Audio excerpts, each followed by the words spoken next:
আল্লাহ পাক রব্বুল আলামিন কয় বান্দা জান্নাতের মধ্যে আমি তোমাদের জন্য একটা সূরা রাখছি, একটা শরাব রাখছি, যেটার নাম শরাবে তাহুর, যেটার নাম শরাবে তাহুর।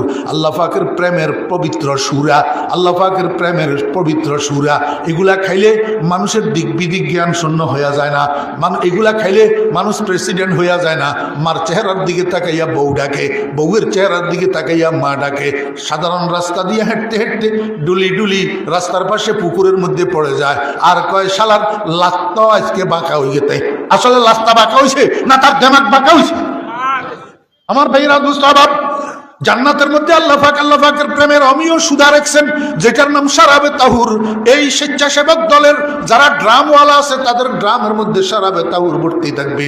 এবার ড্রামওয়ালারা জগওয়ালাদের জগ ভর্তি করে দিবে, জগওয়ালারা গ্লাসওয়ালাদের গ্লাস ভর্তি করে দিবে। আল্লাহ পাক বলবেন, ও গ্লাসওয়ালারা, তোমরা এক একটা গ্লাস সারিবদ্ধভাবে বসা আমার জান্নাতি বান্দাদের হাতে হাতে ধরাইয়া দাও। ওই শরাবে তাহুর রাসূল আরবি সাল্লাল্লাহু আলাইহি ওয়াসাল্লাম বলেন, এক ফোঁটা শরাবে তাহুর একজন মানুষের গলা অতিক্রম করে যখন ভিতরে পৌঁছাবে, গোটা সিনাটা আল্লাহ পাকের প্রেম আর ভালোবাসায় পরিপূর্ণ হয়ে যাবে, মালামাল হয়ে যাবে। আল্লাহ পাকের প্রেম আর ভালোবাসায় মালামাল হয়ে যাবে।